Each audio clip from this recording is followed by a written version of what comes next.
Hi, I'm Scott Wyman, the Training and Technology Coordinator here at Central Texas College.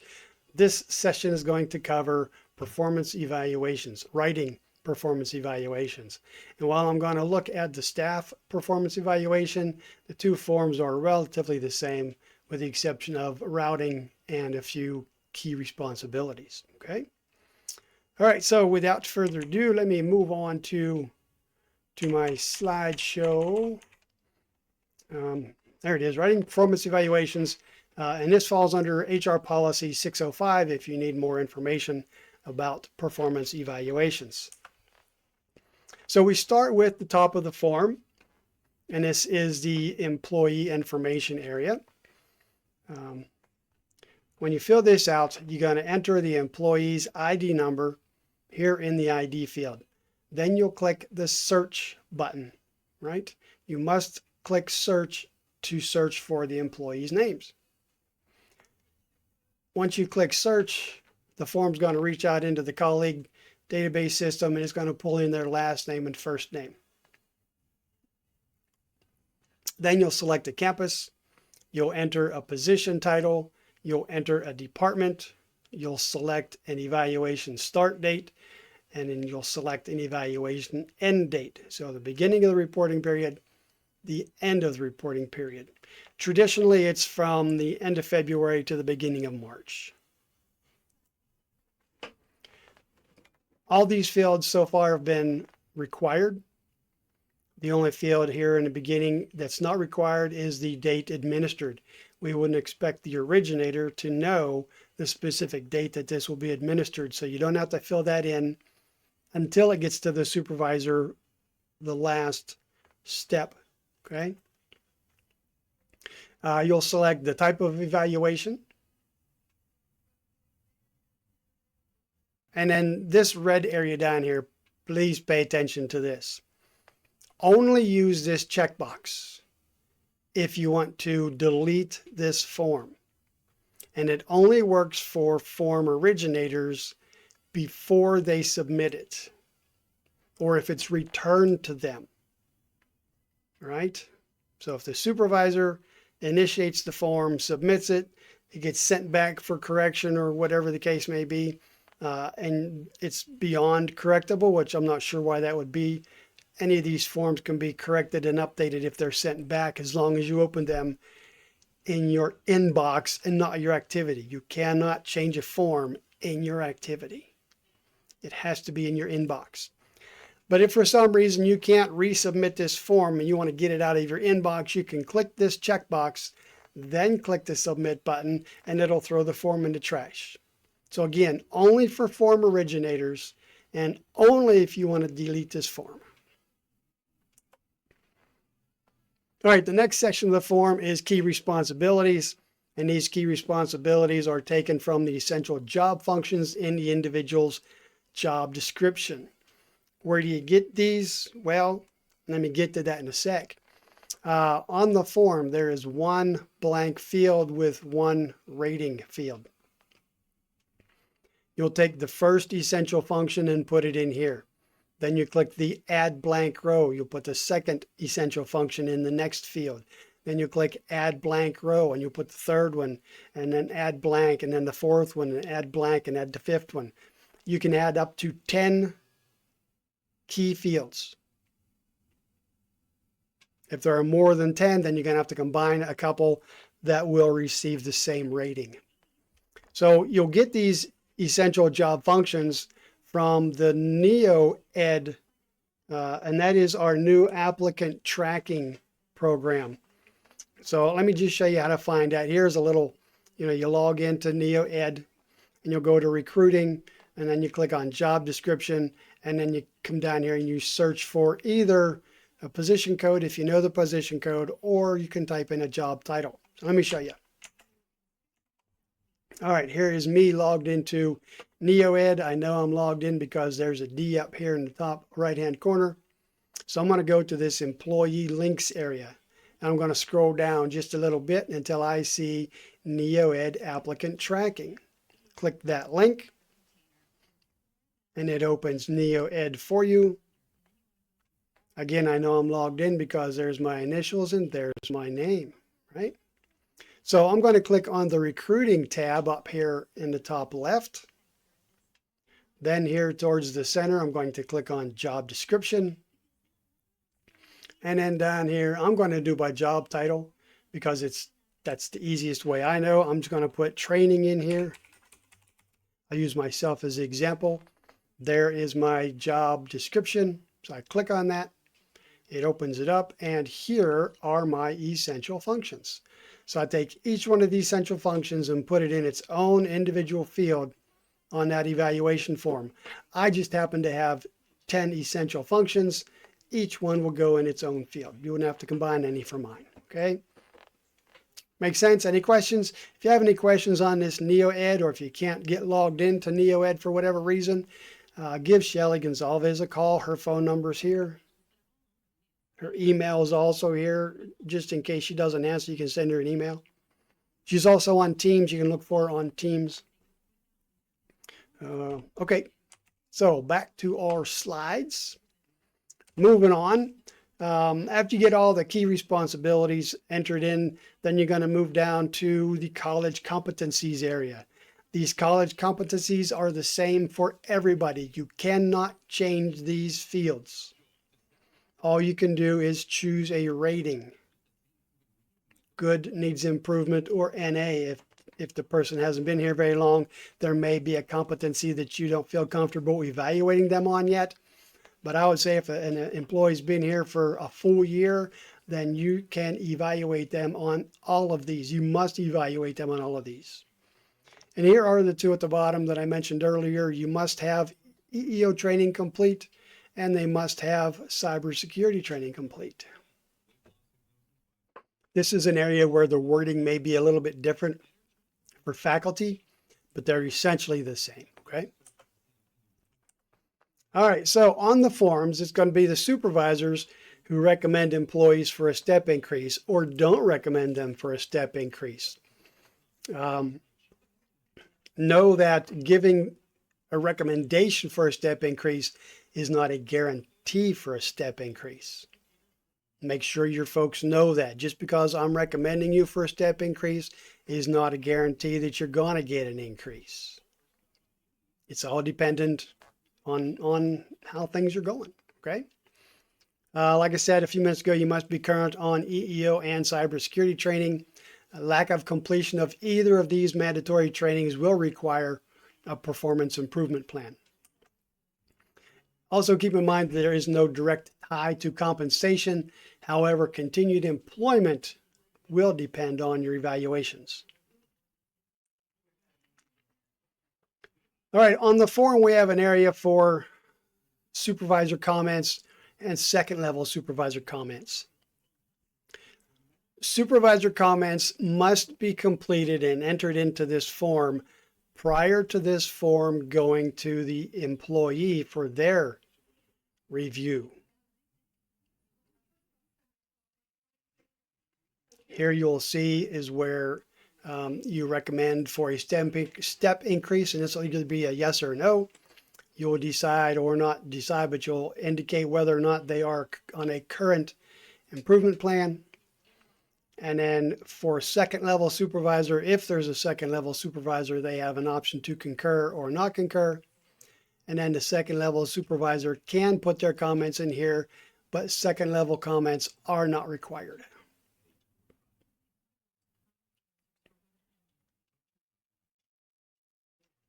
If anybody further down the line needs to add a comment, and there's not a field here for them because usually only 2 comment fields, they can add comments in the history, right? If you click the history button down on the bottom, it'll open up an area where they can add comments. Just make sure that if they add comments that they save the comments. All right, as I kind of just said this, comments are required by the direct supervisor. The second level supervisor must concur or not concur. Bullets in the supervisor comments must be hard-hitting, honest comments. Don't make stuff up. Don't fluff and utter these people if they don't deserve getting fluff and uttered. You know, tell the truth, tell the story. Numbers tell great stories. If you can come up with numbers, you know, Mr. Jones, you know, processed 200 student applications by himself over the course of this year, whatever the case may be. Numbers are awesome. Okay, numbers are awesome. Include real achievements and give specifics. And it doesn't hurt to put in a goal for next year, maybe, right? Adding a goal for next year isn't a negative comment. It's just giving them something a little extra, maybe that you would like them to focus on. Okay. All right.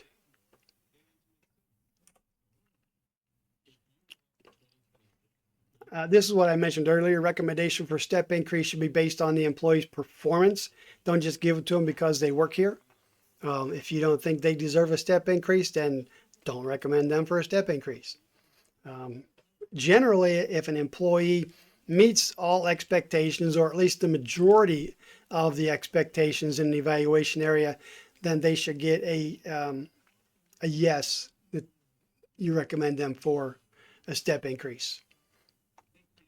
If an employee does not meet multiple or key expectations, the supervisor can recommend no step increase. But again, the comments section must back this up.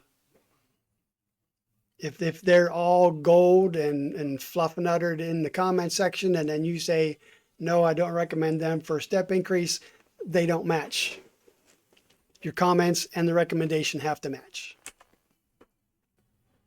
And I think I've already talked about these, right? Comments must support a step increase. If there's no increase, comments must support that as well. And a September 1st pay increase are not guaranteed. It's all contingent on the Board of Trustees approval. Once the evaluation reaches the employee, they have an area to make their comments as well. They're not required to add comments. You also want to make sure that they don't change your comments, and we'll see how to do that too. But don't, as the supervisor, don't add comments in here for them. If they don't want to make a comment, they can just put in here no comment and click the approve button. Them approving this form doesn't mean they approve with the ratings per se. It's just they approve acknowledging that they've been briefed on the form. Annual evaluations must be completed and submitted to Doreen Acom, Employment Services Supervisor, no later than March 23rd. Employees who receive an end of training evaluation after October 1st will not have to receive an annual evaluation in March. Got that? If an employee received an end of training evaluation after October 1st, you do not have to write them another evaluation in March. All right, moving on. Faculty members will be evaluated in their first year and every 3 years after that at a minimum. Nothing says you can't do an annual evaluation on your faculty, folks. It's just a minimum of every 3 years after that first year. Faculty evaluations must be completed and submitted to Doreen Acom before or no later than May 1st.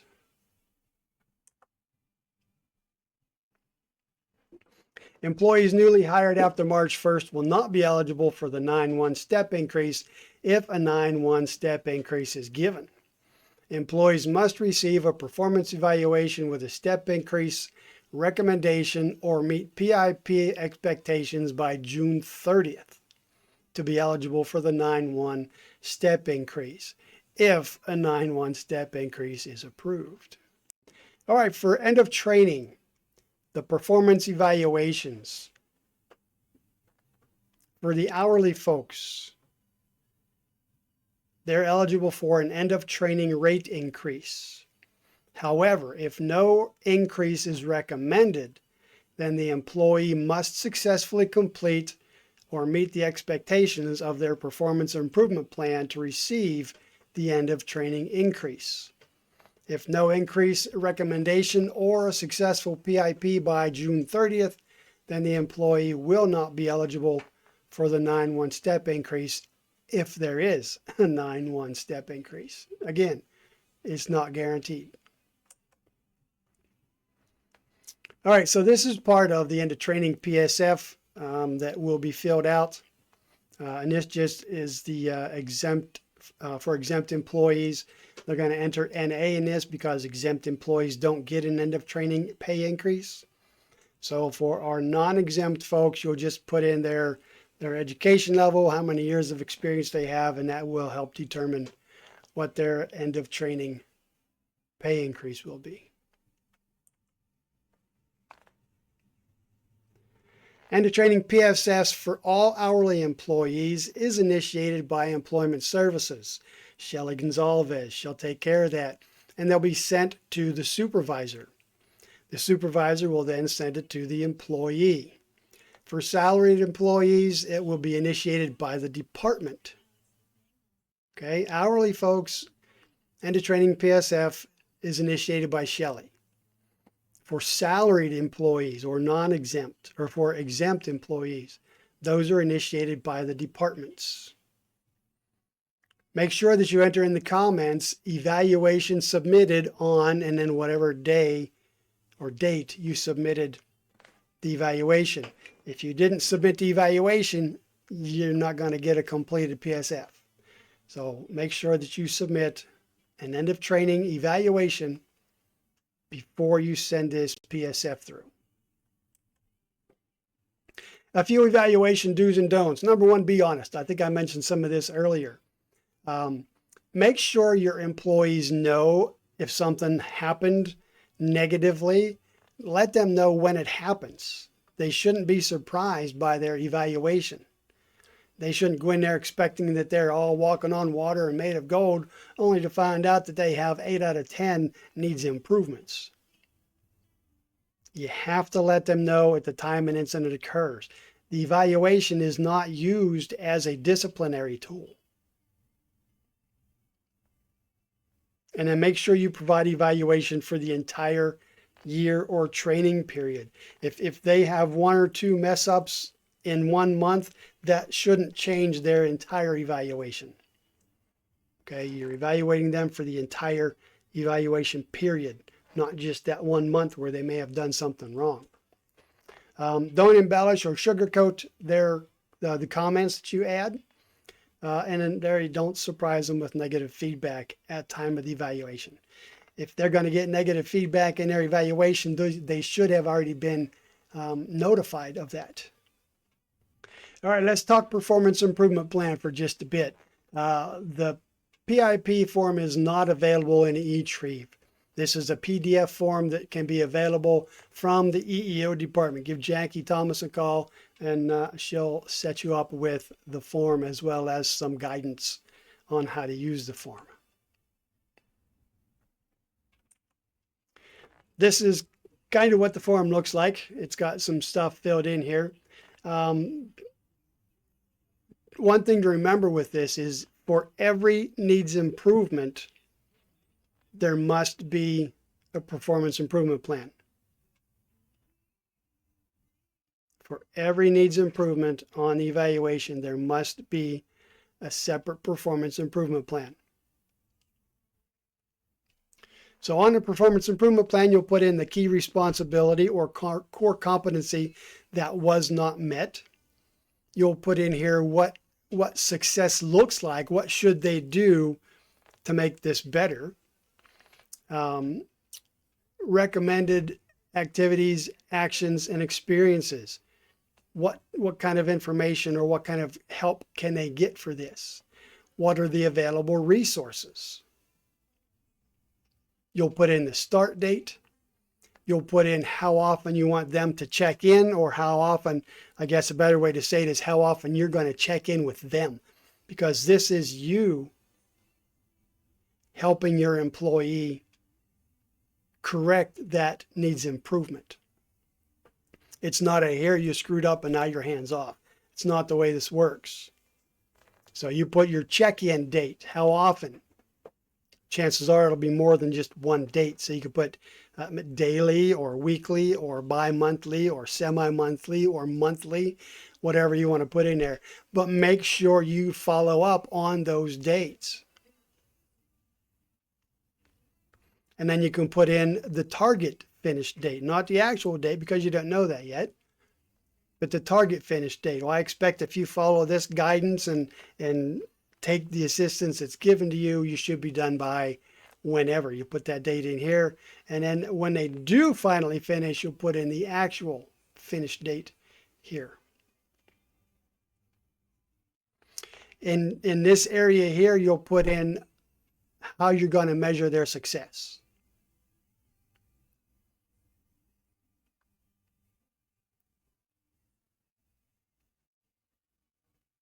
So you'll notice that this form has two performance improvement plans. This is a performance improvement plan. Let me see if can I get a writing utensil here. There we go. This is a performance improvement plan. Okay, that's one PIP. This is a separate performance improvement plan. So you can't put more than one performance plan on a form, right? I didn't say you had to submit a separate form for each needs improvement, but you have to have a separate plan for each needs improvement. All right. At the bottom of this form, signatures are required initially and when the PIP has been completed.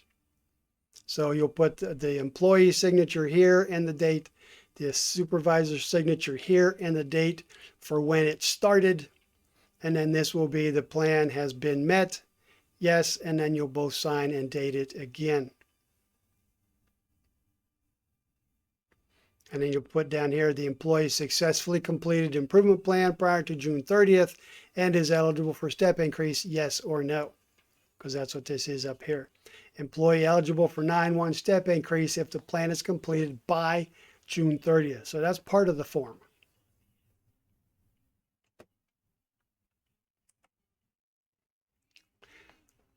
As I mentioned earlier, supervisors must adhere to the check-in schedule and other agreements that you set up in the performance improvement plan or plans.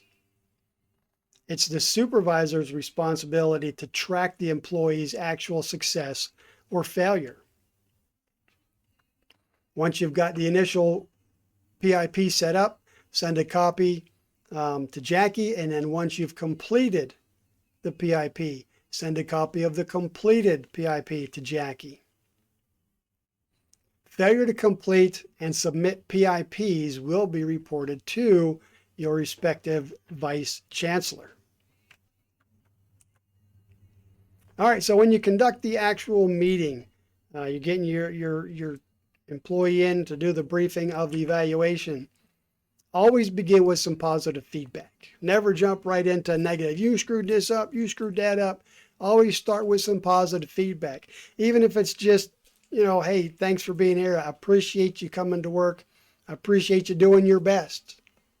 Because if they've done their best, but they still need some improvement, they've done their best. So thank them for that. Recognize that. Right? Or if it's, you look really good today. That's a great suit, or I love those shoes, whatever. But start with some positive feedback. Don't jump right into the negative stuff, if there is negative stuff. Focus on problem solving and taking action. Don't blame the individual. Don't say you screwed this up, or you did that wrong, or you did this wrong.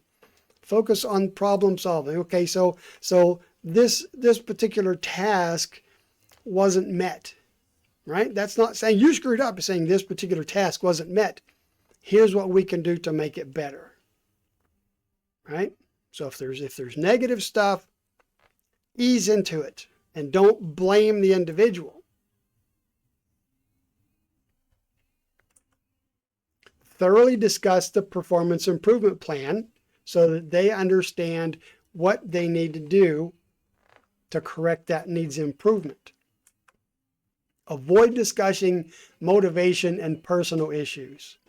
If they say, you know, I've just had so many problems at home, just say, I understand, but I'm not evaluating you at home. When you're at work, I need you to focus on work. Don't get into the back and forth discussion of, I can't do it because what's going on at home. They need to be able to do their job. And you're not their motivation. Getting a paycheck should be their motivation.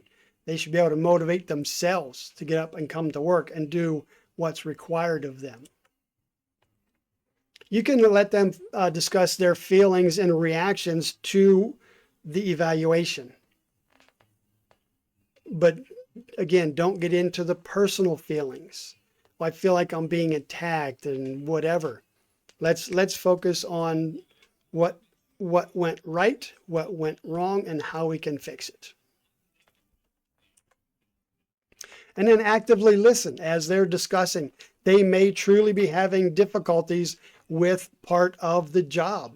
Maybe they don't understand how to use, I don't know, Excel. And Excel is a big part of their job. Maybe they don't know how to use Teams and they have to, you know, initiate Teams meetings, whatever the case may be. There's training available for this. So actively listen and pick up on their cues, their clues as to what could be their shortcomings. And then discuss objectives for the upcoming year. Like I mentioned earlier, it doesn't hurt to put something you'd like to see over the next year in the comments. All right, approval and employee comments. When you're searching for the supervisor, okay, just like when you're searching for the employee's ID number, you must use the search button, okay? You'll put in the supervisor's last name, comma space, first name, and then you click the search button. And each evaluation must have 2 different supervisor approvals. So if there is no real second level supervisor, then the supervisor will put their name in for the second level supervisor. Then when it moves on to the higher approval, there's your 2 different, okay? So here you can see Shelly has approved this one, and so has Holly. So there's my 2 different levels of supervision who have approved the form. If there's only one person shows up in this route, then it's going to get kicked back. It has to be 2 separate supervisor approvals. And like I said, all 3 of these fields must be filled in. So if there is no second level supervisor, for example, me, okay, Shelly is my direct supervisor. I don't have a second level supervisor, so Shelly puts her name in here twice. Then in this one, it goes to Miss Holly Jordan. She's my second level supervisor. Well, not really I don't have a second level supervisor. So rather than having this higher level supervisor handle it twice, the supervisor should put their name in here and here. And I even put a comment here. If second level supervisor is dean or director, enter the direct supervisor again here. Right? That's just out of courtesy. All right, let's take a look at the workflow, because it can be a bit confusing sometimes. So if you're the originator, you fill out the form, you're going to click the submit button. If you're the originator and the direct supervisor, then the form's going to come right back to you. So check your retrieve inbox. It's probably sitting there waiting for you. Just double check, make sure you didn't miss anything. Then click the approve button. And it'll move on to the second level supervisor. And this is where it gets a little confusing, because if there is no second level supervisor and you put your name in there, it's going to come back to you again. So check your eRetrieve inbox, see if it's there again. If there is a second level supervisor, then it's on to the second level supervisor for them to look over it, make their comments if they want to make any comments. They can also, or they must also, either concur or non-concur with the direct supervisor. If you're in both places, well, I guess you'll do both. After the second level supervisor approves it, it goes on to the associate vice chancellor or dean. And they're going to have a look over it and see if they think that it's a pretty accurate and well-written evaluation. If they don't think so, then they might send it back to you. So if they return it to you in the start position, then it's going to go through those first 3 steps again before it gets back to the associate vice chancellor or dean. So it's usually a good idea to make sure that your opinion of this person is the same as your associate vice chancellor or dean. Once they approve the form, guess where it goes? Back to the direct supervisor. So check your inbox. It's coming back to you after the associate vice chancellor or dean approve it. That way you can look and see what their comments were, because you're going to want to brief that as well. Then you're going to approve it again, and this time it's going to go to the employee being evaluated. Now, if that employee, for some strange reason, decides they don't want to approve it because they don't agree with it, give me a call. My extension's 1381, or shoot me an email. There's my email address. If the employee doesn't want to approve it, then I can go in and I can move it, and I'll make a comment that the employee refused to approve form moved by administrator. Because after the employee approves it, or if I have to move it out of the employee's inbox, guess where it's going to go? Back to you. So you're going to get this form multiple times through this process, because we want you to make sure that you know everything that's happened with this form. Because there have been times when forms have been changed, but not by the supervisor. And other than comments, you're the only one who should be making changes to this form. When you approve it this final time, it then moves on to Human Resources, and our Employment Services Supervisor will take care of business from there.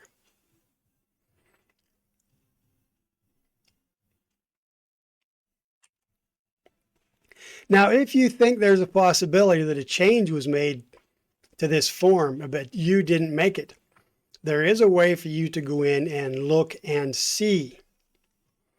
If you go to the form activity, you find the form in question.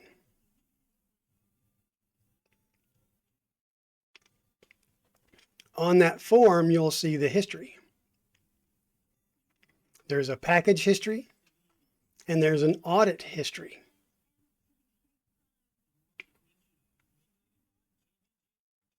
You're going to want to click on the audit history. So when you click on one of these eyes, it'll open up the audit history for that field. So here you can see on February 12th at 5:10, Sharon made this a no because she didn't recommend me for a step increase. When it got to me, the employee, I changed it to a yes at 5:16. So she can go back in and look and see when that change was made and who made it. Same thing here. At 5:09, she said this should be a needs improvement, but I went in at 5:16 and changed it to meets. That way I don't get put on a performance improvement plan. But you see these eyes, you can check every field on here if you need to. You don't need to, but if you think something was changed, go in and have a look, especially the comments and the ratings. Those are the two biggies. And of course, the recommended first step promotion. Okay. All right. So that's how you can go in and check to see if someone changed a field entry after you submitted it. All right. So if you have any questions at this time, feel free to shoot me an email. Here's my email address. Here's my phone number. Give me a call. And I can always be reached on Teams. So I appreciate you being here. Thanks for your time. Stay safe, stay healthy, and stay happy. And we'll talk to you next time.